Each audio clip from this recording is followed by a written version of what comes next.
Let's talk about regular communication for a second. I'm going to pop up here on the screen so you can see a couple of things. Number one, regular communication. Here are some things that we do to professionally be able to communicate with our tenants on a regular basis that improves this conversation that the tenant needs to be having to be able to take ownership. Number one, on our website, red-maples.com, under current residents, the residents have the ability to log in to their tenant portal. This gives them significant control as a tenant. That tells the tenant right there that this is similar to like logging into a mortgage company or being able to see your balance outstanding, or in the event that they need to put in a work order. They, in their tenant portal, they'll be able to submit a tenant work order. They'll be able to go in and get copies of their lease. It gives them a sense of ownership, a sense of control to their rental property, so that they kind of have this feeling of ownership in what they're doing.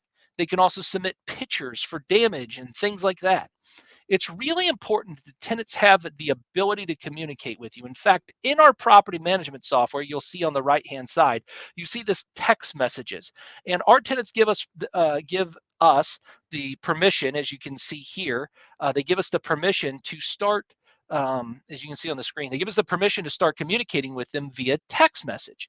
And when we get a new text message, you can see up in the far right-hand corner, there's a little bubble, and it tells us and our staff, hey, you've got a new text message from a tenant. So they log into the residence portal, maybe they submit a work order, and now they're trying to communicate with our organization. You can see all of these different conversations on the right-hand side of the screen, kind of towards the center, though, of the photo. You can see where we're having regular communications. And if a message fails, we know we can go out then to the tenant, knock on the door, and have a conversation with them, because we know right now that their cell phone is not working properly. What good does it do to make a phone call if they're not available, right? Reach out and texting somebody and having the ability to have open communication with your tenants. Now, this gives us the ability to appear more professional to them. It gives us the overall authority to be able to do certain things like make a repair on their unit that we just didn't understand because we're not standing in the physical property, and neither are you. So by having these tools in place where the tenants can communicate with you, submit work orders online, view their ledger and their balance online without having to get into a dispute about what's going on, be able to communicate about upcoming lease renewals and just different things, it allows your organization to appear much more professional, much more on the ball, where things aren't getting lost in the mail.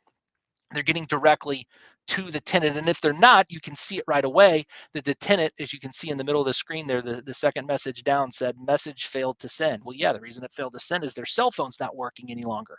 And so we as a professional organization just want to make sure that these things are buttoned up and taken care of, and in which case it helps to reduce the amount of damage inside the property. If your tenants don't know how to get a hold of you to submit a work order, or if it gets lost in your email, there can be thousands and thousands of dollars worth of damage being done just because your tenants don't know how to interact